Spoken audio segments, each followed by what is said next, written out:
esta sesión. Esta sexta sesión contamos con un invitado personalmente muy apreciado, el profesor Gonzalo Candia Falcón. Gonzalo es profesor de Derecho Constitucional de la Universidad Católica, doctor en Derecho en la Universidad de Georgetown, en Estados Unidos, y fue secretario del doctorado de la Universidad Católica. Ha escrito mucho sobre derechos humanos, sistema interamericano de derechos humanos, desde muchos puntos de vista ha abordado el derecho público y se ha hecho presente en el debate. Tiene un libro publicado sobre el sistema interamericano de derechos humanos, Introducción a los derechos humanos, y la verdad es un invitado de un muy buen nivel y que hoy día accedió a compartir con nosotros algunos aspectos interesantes acerca de en esta discusión constituyente, cuál puede ser el mejor régimen, dado que hoy día existen muchas discusiones acerca si conviene un régimen semipresidencial o algún otro tipo de presidencialismo atenuado, digamos, distinto a lo que hemos tenido hasta el día de hoy. Así que, bueno, muy bienvenido, Gonzalo. Gracias por estar con nosotros. Les comentamos que, como ustedes saben, en la plataforma abajo hay un botón que dice pregunta y respuesta, donde pueden hacer sus preguntas. Luego nosotros al final habilitamos el micrófono para que ustedes puedan hacerla en voz alta. Y les recuerdo que estamos también transmitiendo por Facebook y por YouTube para quienes quieran conectarse o verlo desde ahí. Muchas gracias, Gonzalo, por estar con nosotros. Muy bienvenido. Qué agrado tenerte con nosotros acá. Gracias, Emiliano. Bueno, gracias por esta invitación un poquito inesperada, ¿verdad? Le agradezco que me hubiesen invitado a hablar hoy respecto a la discusión constitucional en relación con el régimen de gobierno, ¿verdad? Y para entrar, digamos, inmediatamente en materia, contextualizar un poquito, señalar que como muchos de las personas que nos están escuchando saben, y como Emiliano también lo acaba de decir hace un instante, en los últimos años se ha ido discutiendo con fuerza se ha venido discutiendo con fuerza acerca del régimen de gobierno existente en Chile, ¿verdad? Tradicionalmente Chile ha sido un país presidencialista con un intervalo parlamentario, pero en general el presidencialismo a lo largo de nuestra historia no ha sido tan cuestionado, ¿verdad? Hubo cuestionamiento, por ejemplo, el Grupo de los 24, primero durante los años 80, pero en general parecía que existía una suerte de consenso generalizado a nivel político de que el mejor régimen de gobierno para Chile era el presidencialista. Sin embargo, esto ha ido cambiando con el tiempo. En los últimos años se ha venido dando la discusión acerca de si no es necesario quizá repensar el régimen de gobierno en Chile y repensarlo en clave, por así decirlo, o sea, con un propósito más bien de despresidencializarlo de alguna manera, bajar la intensidad de lo que se considera una suerte de hiperpresidencialismo, ¿verdad? Ahora, esta discusión, ¿verdad?, ha tenido obviamente mayor fuerza en el último año, 2 años, a propósito del proceso constituyente. Entonces, antes de entrar como al objeto mismo de esta discusión, quisiera plantear una suerte de presupuesto al inicio de esta presentación, que es que, en general, para que proceda un cambio de régimen de gobierno, para que éste se justifique, la carga de la prueba recae sobre aquellos que quieren precisamente su cambio, su modificación. El presidencialismo ha sido el modelo de gobierno propio de Chile durante mucho tiempo. Entonces, evidentemente, quienes promueven su cambio son quienes tienen el peso de la prueba en esta materia. Ahora, ¿qué es lo que se debe demostrar? ¿Qué es lo que deben demostrar quienes promueven un cambio de régimen de gobierno? Precisamente, ellos deben demostrar que el régimen que se propone, ¿verdad?, cualquiera sea este, va a funcionar de manera más eficaz que el que tenemos hoy, ¿verdad? Es decir, que va a crear un estado de las cosas mejor al que existe hoy. Ahora, un régimen de gobierno exitoso, y este es como el segundo presupuesto, tiene que ver no solo con un tema de diseño institucional, y ese es un punto que todos los que estamos en esta discusión creo que es bueno que lo entendamos. Un régimen de gobierno exitoso no se funda únicamente en lo perfecto que puedan ser sus disposiciones o lo correcto de su diseño en términos abstractos. Un régimen de gobierno es exitoso cuando también el mismo responde a la cultura y a las prácticas de la política nacional, ¿verdad? O sea, por un lado, un presupuesto importante que tenemos que tener en cuenta en esta discusión es esto de que, en el fondo, si yo quiero promover un cambio de régimen de gobierno, tengo que demostrar que este régimen que propongo funciona de mejor manera que el que tenemos hoy, ¿verdad? Y en segundo lugar, ese régimen que yo busco proponer, tengo que también demostrar que el mismo tiene algún grado de continuidad o de relación con la práctica política o constitucional del país. Ahora, si el modelo que yo propongo no es capaz de superar los problemas que tenemos hoy, o bien los duplica, o bien crea más problemas, quizá sea mejor quedarnos con el sistema que tenemos y perfeccionar lo que tenemos, ¿verdad? Eso lo vamos a ver al final de la presentación, donde yo voy a plantear mi posición, que, como les decía, es súper discutible, ¿verdad? Estas temáticas vinculadas a regímenes de gobierno y todo son súper discutibles y pueden haber múltiples posiciones, todas ellas súper defendibles y razonables también. Yo en esta presentación voy a exponer cuál es la mía. Pero antes de partir, yo creo que es necesario hablar un poquito acerca de en qué consiste el presidencialismo propiamente tal y en qué consiste el semipresidencialismo, ¿verdad? El régimen presidencialista, en términos generales, se define por tres rasgos bien específicos.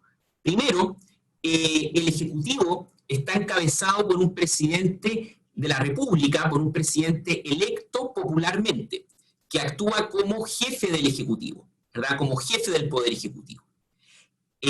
Ahora, el periodo durante el cual ejerce esa autoridad está fijado en la Constitución, ¿verdad? Y por lo tanto, su autoridad se ejerce durante un periodo que uno podría decir fijo, al igual que la autoridad, por ejemplo, del órgano que ejerce el Poder Ejecutivo, el Poder Legislativo. Y de esa forma, el presidente no está sujeto a la confianza que le pueda manifestar o no el órgano legislativo, que en este caso vamos a denominarlo en términos técnicos asamblea, pero tampoco la asamblea depende de si le tiene o no confianza al presidente, o sea, no dependen de la confianza mutua. Y un tercer elemento es que el presidente nombra y dirige al gabinete y tiene cierta autoridad que además le otorga la Constitución, ¿verdad? Entonces, estos son los tres elementos del presidencialismo. El primero, el Ejecutivo está encabezado por un presidente electo, ¿verdad? Electo popularmente, que funciona como jefe del Ejecutivo. El periodo durante el cual ejerce su autoridad está establecido en la Constitución y por lo tanto no depende de la confianza del órgano legislativo o asamblea. Y el presidente designa y destituye, de acuerdo a su parecer, a los miembros de su gabinete. Desde esta perspectiva, uno puede decir, en primer lugar, el gabinete, en un régimen presidencialista, el gabinete deriva su autoridad del presidente, no del Congreso. En otras palabras, el gabinete es un agente del presidente, quien tiene el poder, como señalábamos, de nombrar y destituir a los ministros del gabinete a nombre del electorado. Se supone que el presidente en un régimen presidencialista está dotado de un grado de legitimidad democrática, porque es elegido, ¿verdad?, no en relación a espacios territoriales, sino que está elegido por la totalidad del electorado.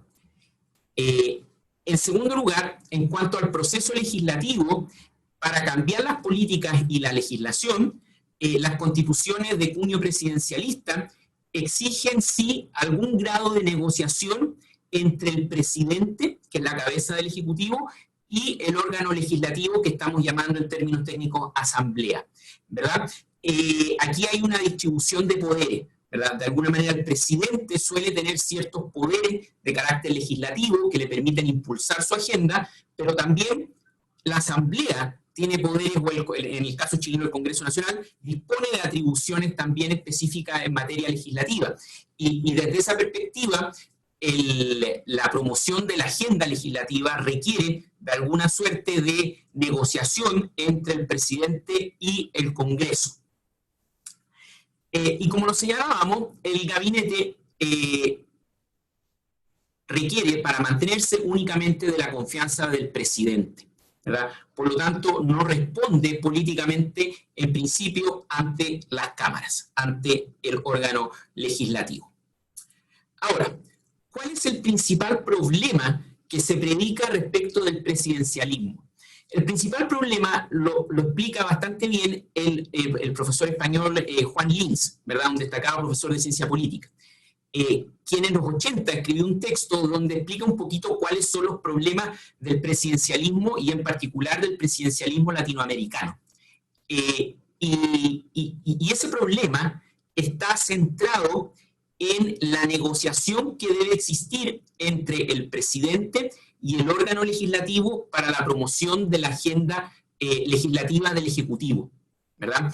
En muchos casos el sistema funciona bien, opera bien, y ello ocurre cuando el presidente que quiere impulsar una determinada agenda legislativa de alguna manera cuenta con la mayoría en las cámaras, ¿verdad? El presidente entonces tiene una mayoría que le permite en el Congreso poder promover su agenda.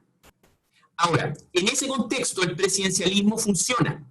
El problema es cuando el presidente no tiene la mayoría en las cámaras.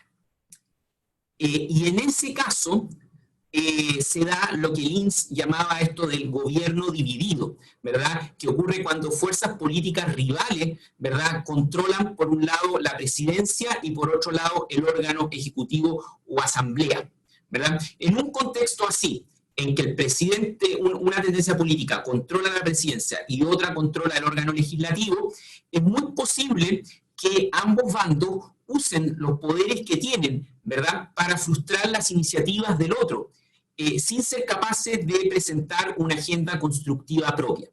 Y producto de ello se genera una suerte de parálisis política, ¿verdad?, porque el presidente no puede gobernar, en el entendido que no puede promover en los hechos su agenda legislativa, su agenda política, debido al obstruccionismo por parte de la mayoría, digamos, de la oposición en el Congreso. Y en ese contexto se genera una suerte de parálisis, porque ni el presidente gobierna, pero asimismo el Congreso no dispone de las atribuciones para orientar la acción política del país tampoco. Entonces, desde esa perspectiva, tampoco el Congreso puede ejercer mayor autoridad en este sentido.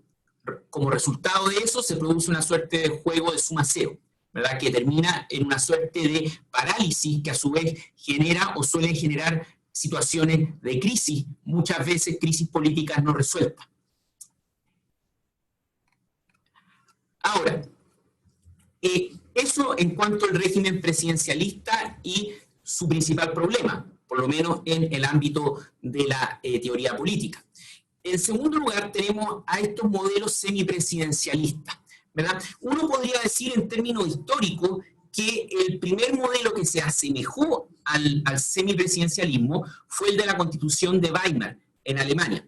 El constituyente de Weimar, después de la Primera Guerra Mundial, trató de implementar un sistema, en principio, de carácter parlamentario, ¿verdad? Pero ellos querían evitar los abusos asambleístas que habían apreciado, por ejemplo, en el contexto de la Tercera República Francesa. Entonces, para ello, para templar el sistema parlamentario, lo que hicieron fue establecer la figura de un presidente elegido popularmente y que disponía de un conjunto de atribuciones para limitar la actuación del Parlamento, ¿verdad? Sin embargo, el principal modelo de régimen semipresidencialista surge después de la Segunda Guerra Mundial en Francia, con la Constitución de la Quinta República, en 1958.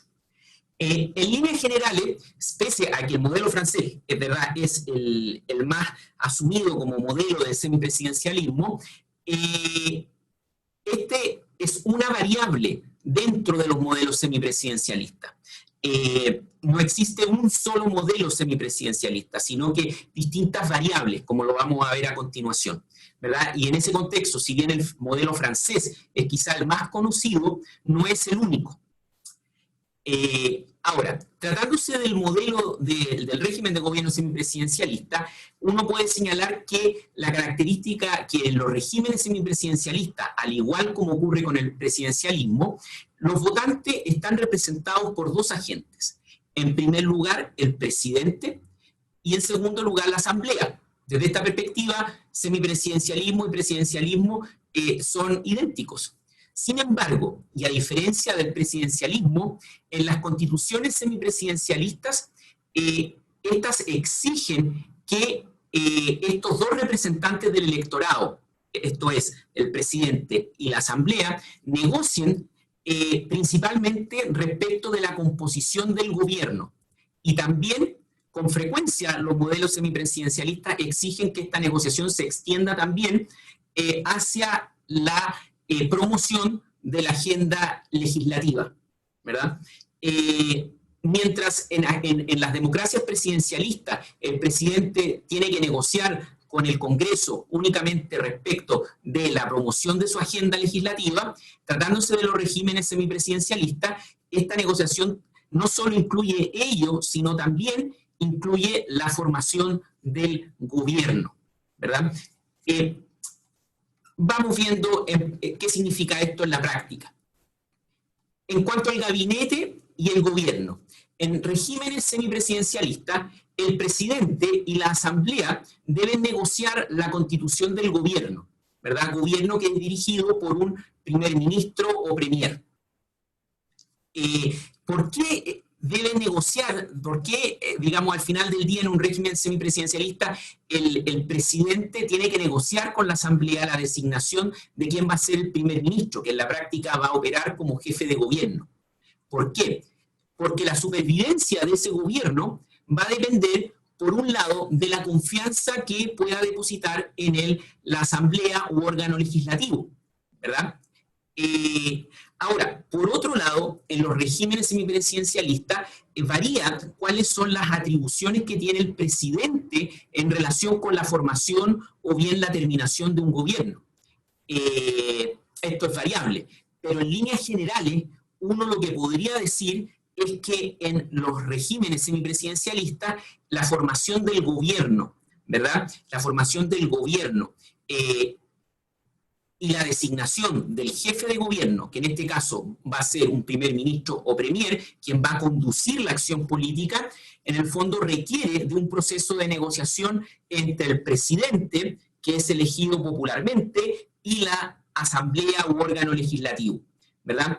Por lo tanto, en regímenes semipresidencialistas, siempre el Ejecutivo tiene un carácter dual, ¿verdad? Tiene un carácter dual, porque el Poder Ejecutivo, el ejercicio del Poder Ejecutivo se divide en dos órganos. Por un lado, el presidente, que actúa como el jefe del Estado, y por otro lado, un primer ministro o premier, que hace las veces del jefe de gobierno.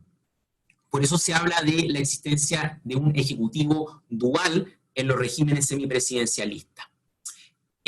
Tal como señalaba anteriormente, los poderes presidenciales acerca de la formación y la supervivencia de un gobierno van a variar mucho, ¿verdad?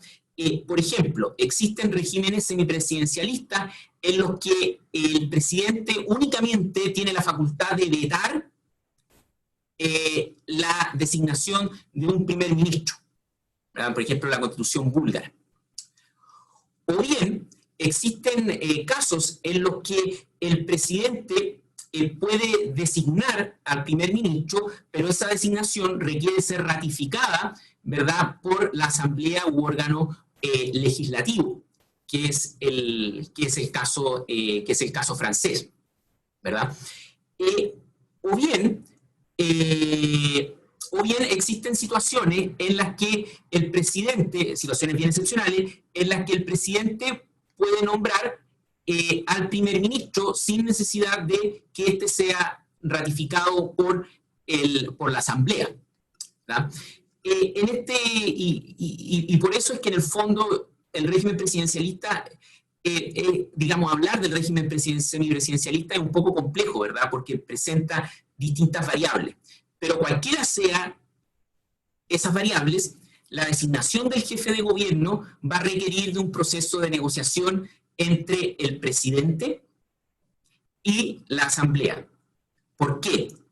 Porque en la mayoría de los casos, el primer ministro o jefe de gobierno, la permanencia de este en su cargo va a depender de la confianza, ¿verdad? De que tenga la confianza política de la Asamblea u órgano legislativo, y en algunos casos también va a requerir de la confianza por parte del presidente, ¿verdad? Entonces, de alguna manera, yo siempre digo, en verdad no me gusta, sería complejo ser primer ministro, porque un primer ministro tiene que tener contento al presidente, ¿verdad?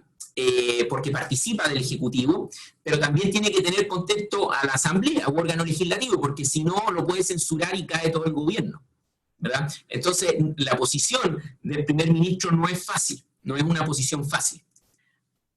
Ahora, con respecto a la destitución del gobierno, el régimen semipresidencialista también varía, ¿verdad? Existen sistemas, o sea, existen países, ¿verdad? Estados, en los cuales el poder de destituir el gobierno se le concede a una asamblea que el presidente no puede disolver durante su periodo, ¿verdad? El caso de algunos países de la órbita, de lo que era la órbita soviética.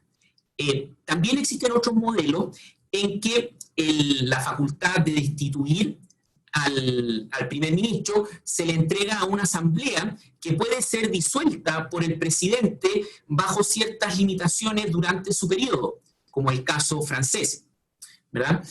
O existe un caso en que el presidente puede destituir al primer ministro sin tener que consultarle, digamos, a la asamblea, ¿verdad? Aunque este es el caso de Rusia, ¿verdad?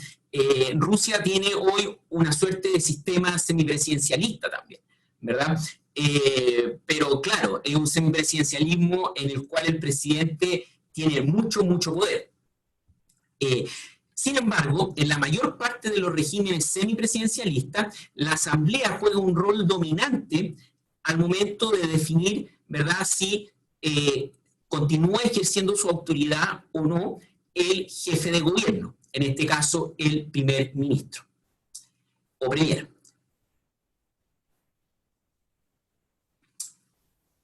Ahora, puesto que en todas las constituciones semipresidencialistas se exige una suerte de negociación, ¿verdad?, entre el presidente y la asamblea para la designación del jefe de gobierno, la compatibilidad partidaria del presidente, por un lado, y el gobierno, por otro, no está garantizada en un régimen semipresidencialista. O sea, puede ser que producto de esta negociación, por ejemplo, la asamblea termine por imponer un primer ministro al presidente, ¿verdad? Puede llegar a ocurrir eso, y puede ser que ese primer ministro no sea de la visión política que tenga el presidente. De esa manera, un presidente de una cierta visión política puede enfrentar un gobierno y un parlamento controlado por la oposición, ¿verdad? Y esto es lo que se denomina, o se ha venido a denominar la cohabitación, el fenómeno de la cohabitación, ¿verdad? Que implica que el signo político del presidente y del jefe de gobierno es distinto, ¿verdad? Es un signo distinto. Las primeras casos de cohabitación se dieron por lo menos en Francia hacia la segunda mitad de los años 80, ¿verdad? Por ejemplo, un presidente como François Mitterrand tuvo que ejercer el poder, ¿verdad? Y su gobierno era dirigido por un primer ministro, Chirac, en este caso Jacques Chirac, de signo político opuesto, ¿verdad? Mitterrand era socialista, pero su jefe de gobierno era de las derechas, era Chirac, ¿verdad? Jacques Chirac. Entonces existe esa posibilidad también de cohabitación, ¿verdad?, en que el signo político del presidente sea distinto al signo político de quien ejerce el gobierno. En cuanto al proceso legislativo, esto es variable también. Un régimen semipresidencialista puede ofrecer el control de la agenda legislativa al gobierno, o bien puede ser que le ofrezca algún grado de control también al presidente. También, como les decía, esto varía. Y con eso terminamos un poquito la descripción del modelo semipresidencialista. Un poco para recapitular, podemos señalar, claro, en el régimen presidencialista, este se caracteriza por tener un ejecutivo indiviso, ¿verdad? Un ejecutivo que es dirigido por una autoridad que es jefe de Estado y al mismo tiempo jefe de gobierno y que es elegido popularmente. En este caso, el presidente, ¿verdad? El gabinete presidencial responde únicamente, en términos políticos, responde únicamente ante esta autoridad, el presidente. Y por lo tanto no responde políticamente ante el órgano legislativo.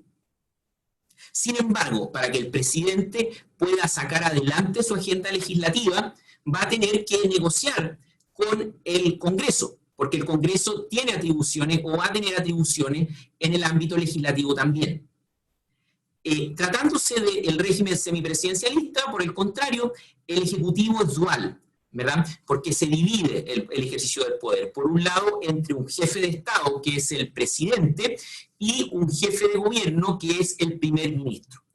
Ahora, la designación del primer ministro, que es el jefe de gobierno, así como su gabinete, en términos generales, requiere una suerte de negociación entre el presidente, que es popularmente electo, y el órgano legislativo o asamblea.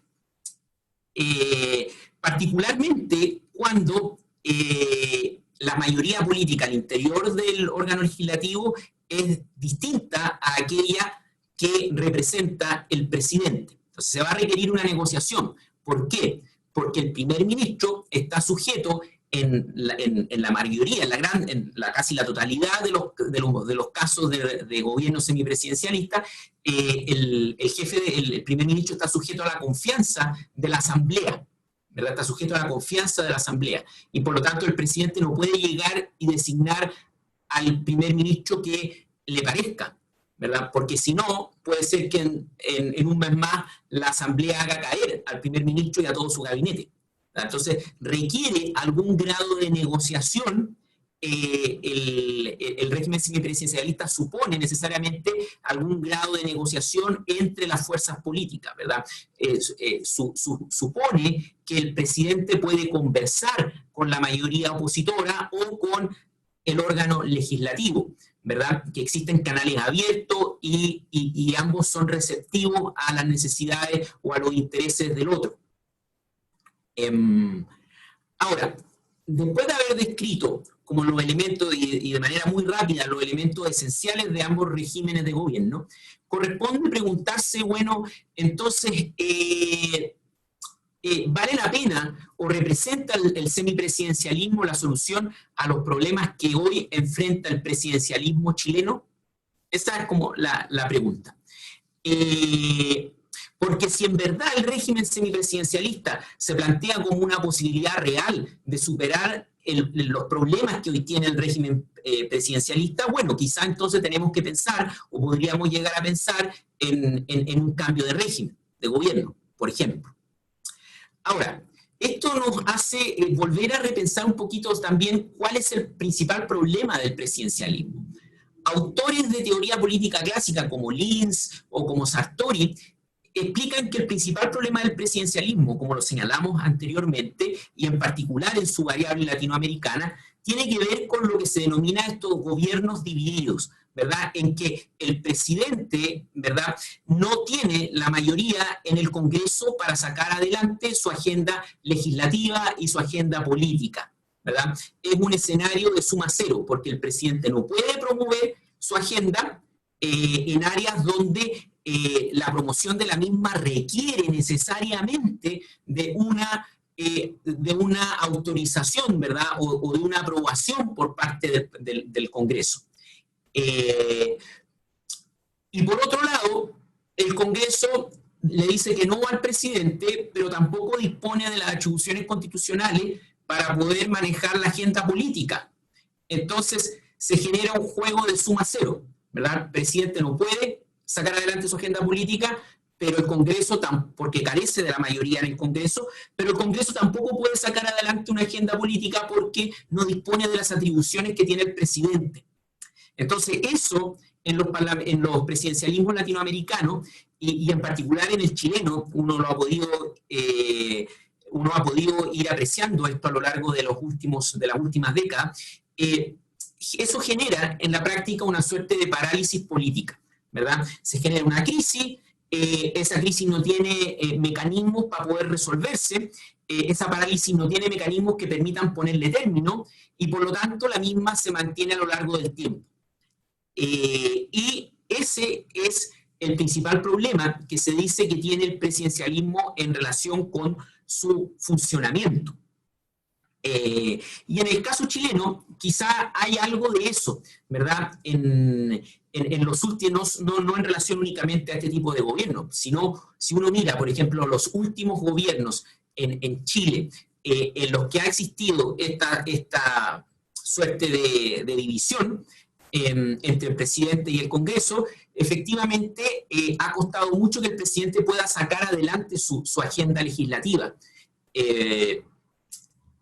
Ahora, tratándose del caso chileno en particular, y del presidencialismo chileno en particular, y en relación con este problema en concreto, Sartori, que es un autor clásico, ¿verdad?, de la teoría política, señala que la solución al problema de la parálisis que se crea con la existencia de una suerte de gobierno dividido, para usar la expresión que tenía Juan Lins, ¿verdad?, es la adopción de un modelo semipresidencialista.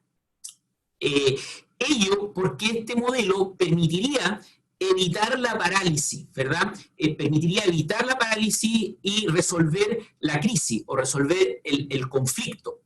¿De qué manera? ¿Verdad? Evidentemente, cuando existe una situación de crisis, porque el presidente no puede sacar adelante su iniciativa, el Congreso puede, por ejemplo, retirar la confianza respecto del jefe de gobierno y provocar la caída del gobierno, propiamente del gobierno en términos estrictos, y obliga a eso a negociar al presidente con la Asamblea la designación de un nuevo jefe de gabinete, ¿verdad? Con lo que de alguna manera se supera la crisis y se vuelve a una suerte de normalidad.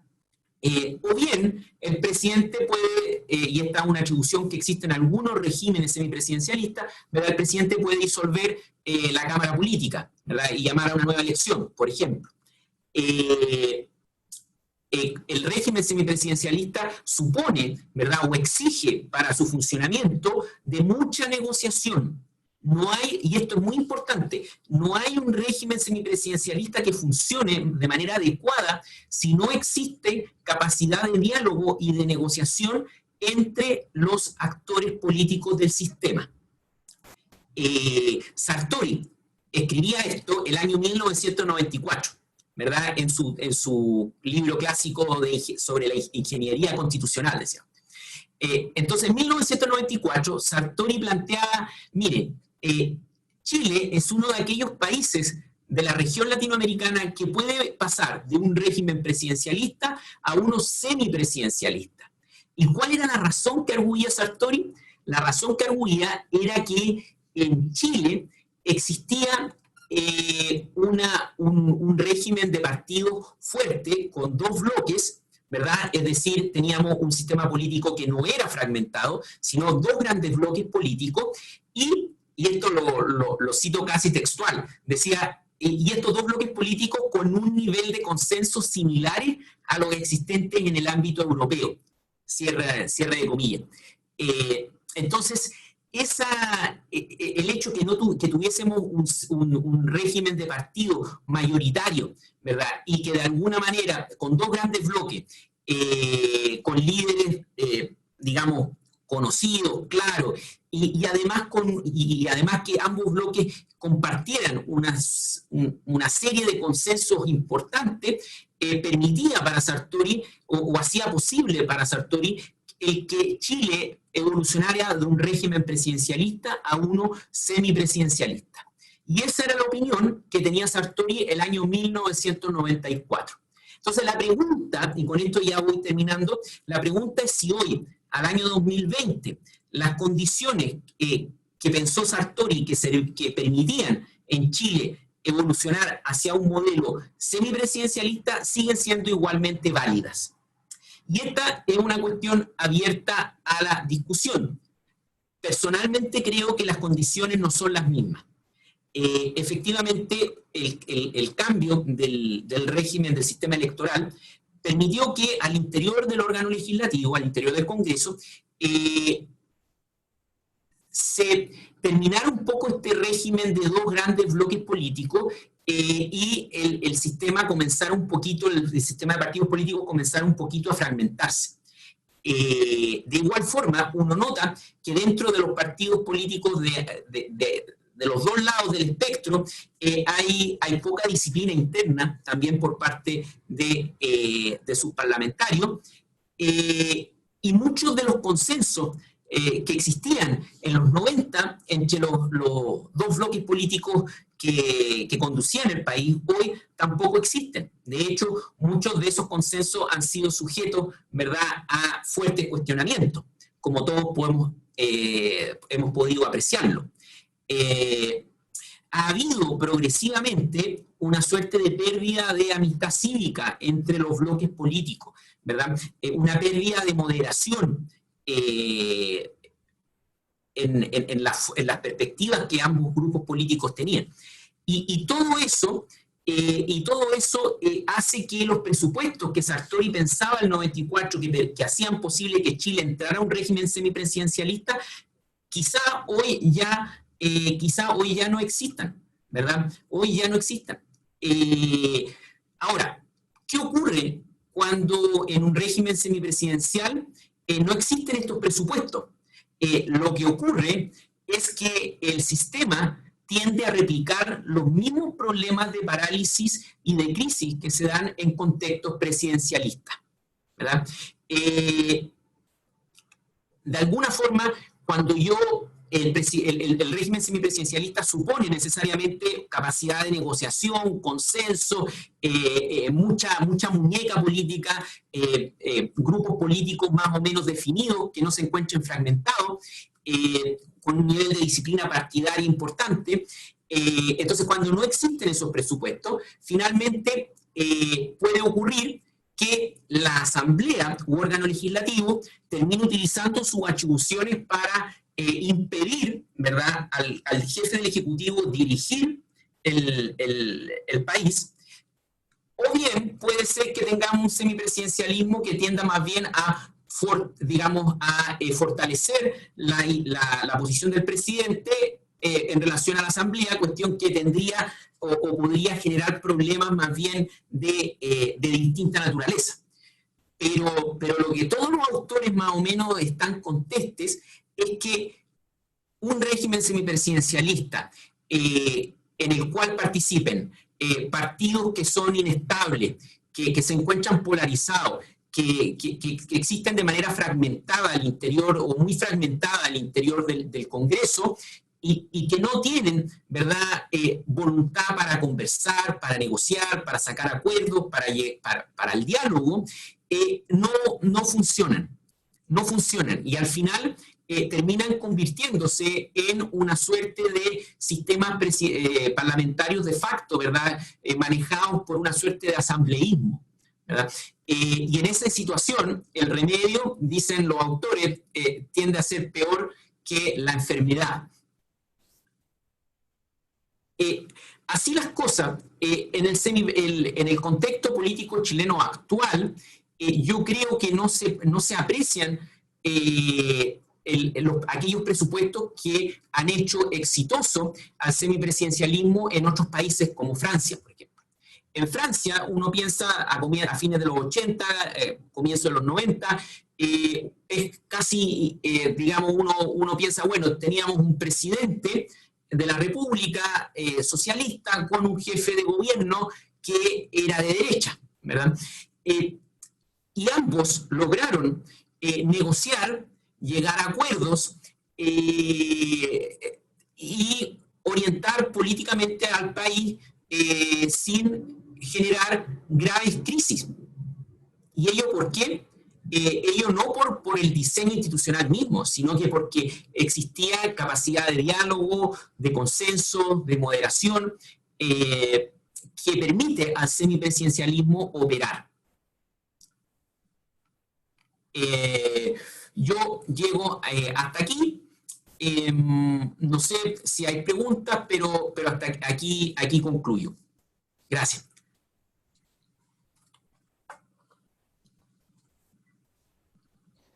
Muchas gracias, Gonzalo, por la presentación.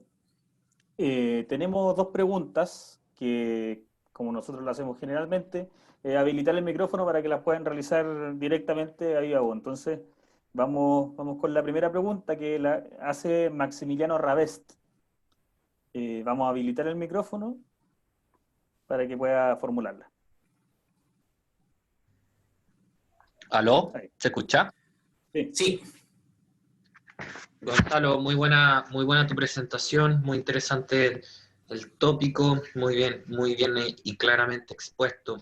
Quiero hacer un comentario y luego una pregunta. El comentario dice que muchas veces se critica el presidencialismo por el hecho de que no genera gobernabilidad.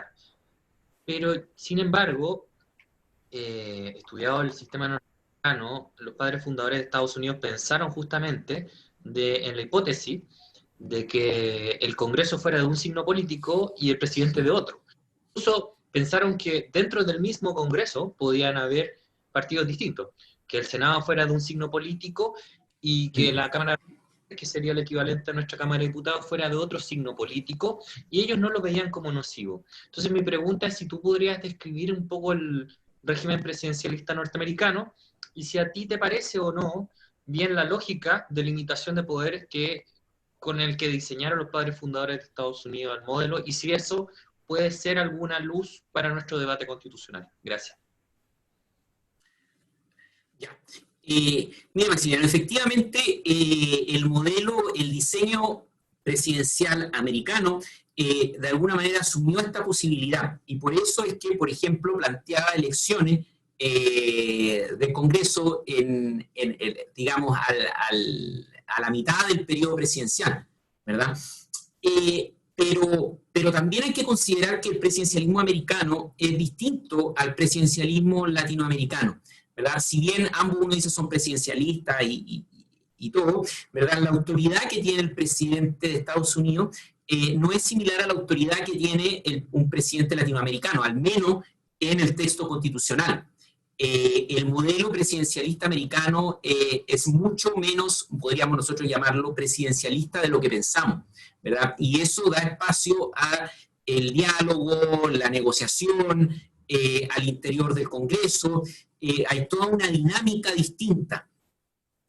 Tratándose del presidencialismo chileno, uno dice, claro, en el fondo aquí tenemos un problema, que es este problema de la parálisis, el problema de la crisis. ¿Cómo lo resolvemos? Y ahí yo creo que la búsqueda de soluciones a este problema en particular, que es la gran crítica que se hace al régimen presidencialista chileno, tiene que partir un poquito de la propia tradición nuestra, ¿verdad? De lo que nosotros, digamos, de la cultura política nuestra. Es interesante, fíjate, Maximiliano, ahora que tú me formulas esa pregunta, pensar que, por ejemplo, en Chile, en la constitución, digamos, en el original de la constitución del 80, el presidente de la República tenía una facultad para disolver la Cámara de Diputados una sola vez durante su administración, salvo el último año de gobierno. Y esa atribución se pensó un poquito para descomprimir una situación de crisis en la que uno no tiene, una situación de crisis en la que el presidente y la Cámara Política se enfrentan porque son de signo político opuesto, ¿verdad? Y es interesante porque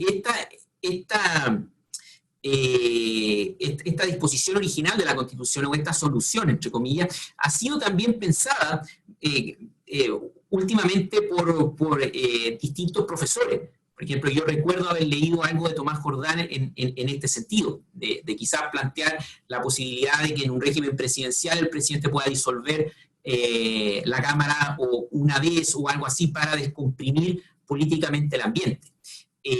Pero yo creo que la solución al problema del régimen de gobierno en Chile va más bien por pensar cómo podemos descomprimir las crisis o evitar las parálisis en situaciones en las que el presidente y el Congreso no tienen signos políticos totalmente opuestos, ¿verdad? Y ahí hay un tremendo desafío. Yo no tengo la respuesta, pero creo que en el fondo yo creo que ese es el problema. Y por lo tanto el problema quizás es más acotado de lo que pensamos. Eso. Perfecto, muchas gracias Gonzalo por la respuesta. Tenemos otra pregunta de Yael Casid. Vamos a habilitar el micrófono para que Yael pueda formularla a viva voz. ¿Yael? Ahí sí. Sí, adelante. Hola Gonzalo, gracias hola. por tu pregunta. Ya, mi pregunta por que mencionaste que hoy en día en un entorno político que está cada vez más fraccionado, con una amplia cantidad de partidos y de visiones, y viendo que, como también mencionaste, las coaliciones en realidad ya están fraccionadas dentro de sí mismo, sería realmente inviable pensar en un régimen semipresidencialista. Y por otro lado, quizás si tienes conocimiento o experiencia en algunos otros países, de que la creación o la imposición de un régimen semipresidencial tienda a que los partidos se aglutinen en coaliciones, lo obliguen, digamos, a tener mayor cultura de coalición para negociar, es decir, una suerte de ¿qué va primero, el huevo o la gallina? Por ahí va mi pregunta. Ya. Mira, es una pregunta que en verdad es un poco compleja de responder. Yo te diría que la cultura política, claro, tú puedes generar algunos incentivos, por ejemplo, en un régimen semipresidencialista tú puedes crear ciertos incentivos para la responsabilidad parlamentaria, ¿verdad? Por ejemplo, uno de esos incentivos es que el otorgarle al presidente la facultad para disolver la Cámara, ¿verdad? Pero yo creo que incluso si tú haces un diseño súper bueno, digamos que en abstracto responda a la problemática, si tú no tienes nuevamente esa cultura política, esa cultura de consenso, esa cultura de negociación, ese orden de los partidos, es muy difícil. Yo te pongo, por ejemplo, déjame darte el ejemplo un poco del caso del Perú, que no tiene un régimen presidencialista completamente definido, pero tiene elementos de semipresidencialismo. Por ejemplo, existe una suerte de primer ministro que encabeza el Consejo de Ministros. Y si retrocedemos hace unos años atrás, por ejemplo el año 2016, recordamos la grave crisis que tuvo el Perú. ¿Te acuerdas cuando estaba por un lado tú tenías la Asamblea Legislativa que estaba controlada por un sector político X y un presidente de la República de un signo político distinto, Pedro Pablo Kuczynski? Y eso generó una crisis que terminó por obligar, digamos, la renuncia del presidente y asumió el presidente Vizcarra, y el presidente Vizcarra disolvió la Cámara a efectos de consultar, de llamar a una nueva elección. Y recordamos también toda la crisis que eso significó, porque el Congreso, en el fondo, se resistió, ¿verdad? En un principio se resistió y generó toda una crisis, ¿verdad? Y parte de toda esta crisis que tuvo lugar en el Perú ese año fue precisamente porque los partidos políticos al interior de la Asamblea estaban súper fragmentados, ¿verdad? Súper fragmentados, existían, digamos, una disciplina partidaria muy baja, y de hecho los partidos tampoco eran muy fuertes, tampoco eran partidos con convicciones políticas o proyectos muy definidos, sino que se movían, digamos, por liderazgos personales. Entonces, claro, en un escenario como ese, en que tú tienes el presidente de un signo político y al Congreso de un signo político distinto, y al interior de ese Congreso no tienes un régimen de partidos fuerte, no tienes un nivel de entendimiento, de amistad cívica, de capacidad de llegar a acuerdos, de moderación, ¿verdad?, que permita negociar, te pasa lo que te pasó en Perú, ¿verdad?, que el sistema, ¡pum!, explotó, con una crisis política que terminó también por llevar al país a la parálisis. O sea, si en el fondo queremos modificar, o sea, queremos cambiar el presidencialismo para evitar esa parálisis, ojo, no vayamos a elegir un sistema que termine en la práctica llevándonos al mismo a la misma situación de parálisis y de crisis. Y esto también, creo yo, demuestra un poquito el límite del diseño institucional, ¿verdad? El límite del diseño institucional, porque todo diseño institucional funciona con personas, ¿verdad? Y muchas veces ese elemento personal, el tema de cultura política, el tema de práctica, influye muchísimo en el éxito o no de ese sistema. Entonces yo creo que hay que ser cuidadoso en relación a este punto. Sí, muchas gracias, Gonzalo.